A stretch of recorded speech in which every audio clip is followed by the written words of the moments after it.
Hey there guys, I'm John Campea. Thank you for visiting my movie vlog as I give you my quick review of the brand new Marvel Cinematic Universe film, Thor Ragnarok. When we last saw Thor was at the end of Avengers Age of Ultron. Thor was having these visions of the destruction of Asgard, and he leaves Earth to go off on a quest to find some answers.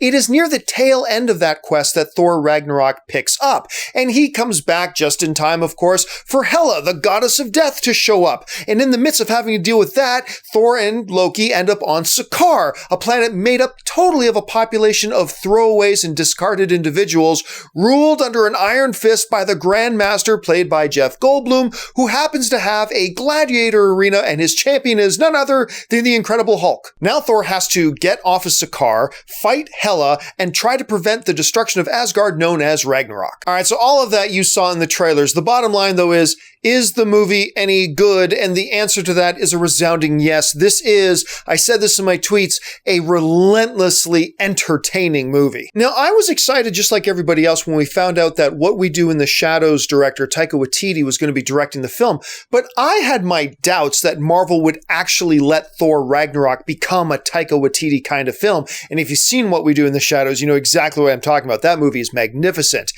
And I can tell you right now, this movie is definitely a Taika Waititi film. And one of the first places that you notice Taika Waititi's DNA all over this is the very personality of Thor. Now, gradually, as we've been moving through the MCU story, Thor has become less like Thor Odin's son that we met in the first Thor movie, and more like Thor that we saw in those little comedy sketches of Team Thor. Remember those sketches where Thor had a roommate, Daryl? That Thor? This Thor in Thor Ragnarok is far more like that Thor from Thor and Daryl than he was from Thor 1. And that kind of makes sense too, because Taika Waititi actually directed those short Thor comedy sketches. And I'll be honest with you, going into the movie knowing that if it is a Taika Waititi film, and if Thor does become more and more like the Thor from the Thor and Daryl sketches, because the trailers kind of suggested that, I didn't know how that was going to hit me. I kind of wondered if that would become annoying and get tired and wear thin pretty quick. But I gotta tell you, the way it was handled was beautiful. The humor of this film is probably unmatched in any of the other MCU films.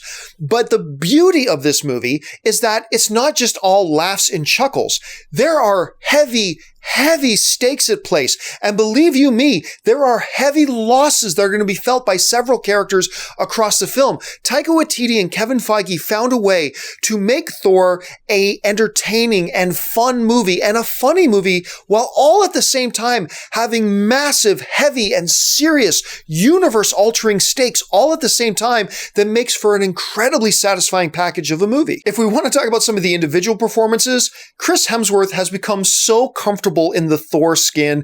It's a second nature now. He owns this character now. It is him. And it's been really neat seeing this evolution of the character from what we saw in the first Thor film, and I love the first Thor film, to what he is now in Thor Ragnarok. He's great. Cate Blanchett as Hela, goddess of death, was fantastic. I loved every moment she was on screen, and she is one of the best actresses on the planet. But even I will admit, I wonder, will she fit into this comic book film in this kind of a role? She was magnificent, and she was wonderful. Jeff Goldblum is exactly what you were expecting. He was Jeff Goldblum, and that's a good thing, believe me. Tessa Thompson is one of the people that a lot of people are talking about playing Valkyrie in this.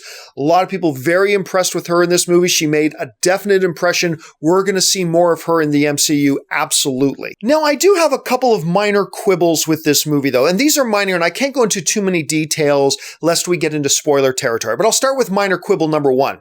Hey, Hulk all of a sudden speaks. He just talks now. You can have conversations with the Hulk, and nobody seemed to find this odd. Like within Thor Ragnarok, the movie, Thor starts having conversations with Hulk, and it's like, oh, Hulk, you can suddenly speak. Never before have we heard or seen Hulk have any kind of conversations with anybody, and yet now here he is having full conversations, and it's like, I don't mind that the Hulk speaks, but at least bring up the fact that, oh yeah, we've never seen this happen before. And Thor just acts like, oh yeah, this has always just been this way. No, it hasn't. The second minor problem I had with the film, this still stays with the Hulk, is the fact I kind of feel like they powered the Hulk down a little bit. Again, I can't go into any details or else that might be spoilers, but it does feel like they brought him down a bit. Now, with a lot of other characters, if you make them too powerful, they become uninteresting. Hulk, on the other hand, I believe he's more interesting the more unstoppable he really is. And as far as Loki goes, again, played wonderfully by Tom Hiddleston. I mean, I could just watch Chris Hemsworth as Thor and Tom Hiddleston as Loki just on screen in a diner talking for an hour and a half, and I think that would be a very entertaining movie. But here's the thing about Loki, and this is my third minor quibble with this film, is this. Loki, who's supposed to be like the most dangerous madman in the galaxy, like Earth doesn't want him anywhere near he's deadly dangerous.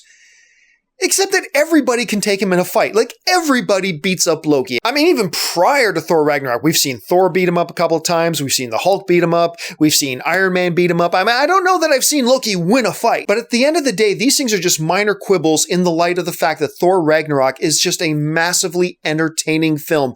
A film that found a way to really balance out well great humor and great fun with heavy, serious stakes and mortal danger at every turn. I won't go so far as to say that Thor Ragnarok is my favorite comic book movie of the year so far. That position still belongs to Logan.